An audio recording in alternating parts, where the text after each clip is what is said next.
So now if I look at dynamics in the parallel momentum plane, it looks quite simple.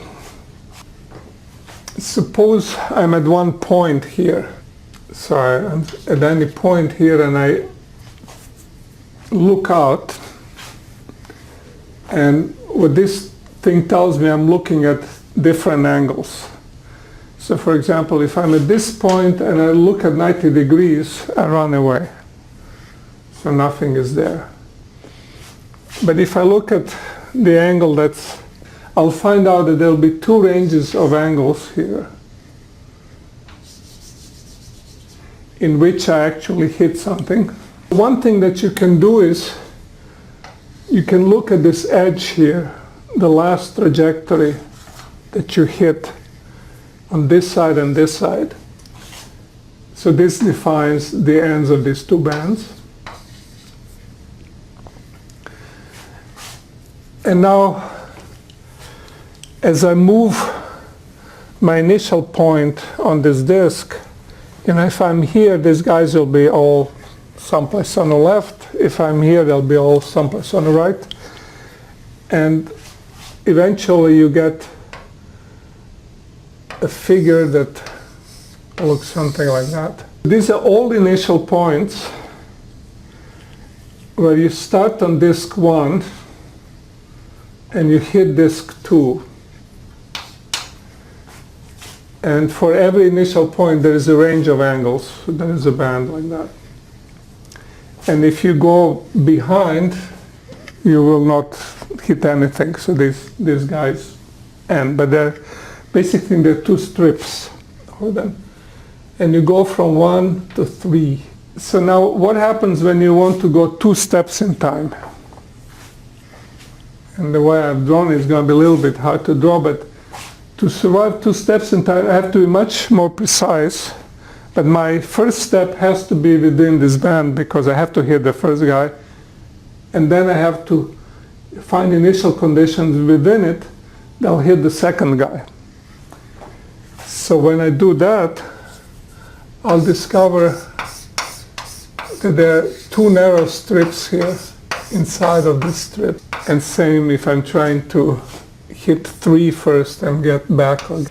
And these strips can be called, I go to 1, I go to 2, and then to 3, or I go to 1, I go to 2, and I come back. Or I go to 1, and they're ordered in a way that I'm mixing up right now, but you order them correctly when you do it.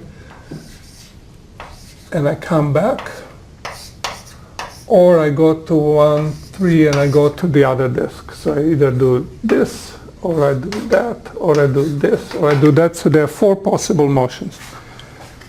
So now it's very easy for you to figure out what happens infinite in time.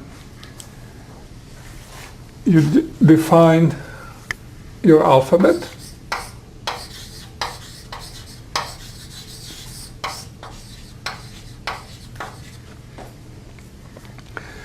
And that is, in this case, labels. They're not numbers, they're just labels, the names. 2, 3, that tells you which disk you hit at a given time. So your symbol at time I is one of these 3 symbols. Then you define grammar. And grammar says that SI cannot be same as the next step because there is no way for me to bounce off a disk and hit myself again. I have to hit another disk to come back. So the grammar says I have all these possible sequences, but the ones that are allowed are the ones in which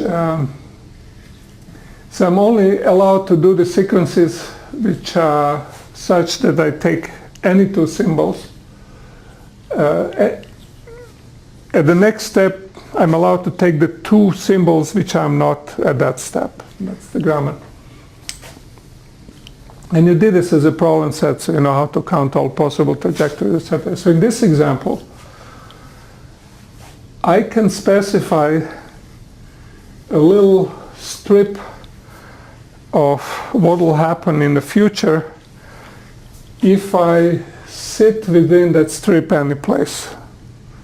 So I can tell you that if I'm in one of the strips, I will go 1, 3, 1, 3, 2, 1, something. I can specify the future. And in the limit of n goes to infinity, every possible future has only one trajectory associated with it because the intervals are shrinking. You can see that they're shrinking exponentially because I take the whole thing and I cut out, let's say, 2/3 out of it, something smaller than that. Then in each one of them I cut out something that's smaller. So the width of these intervals is getting very short, whereas the length is of order 1.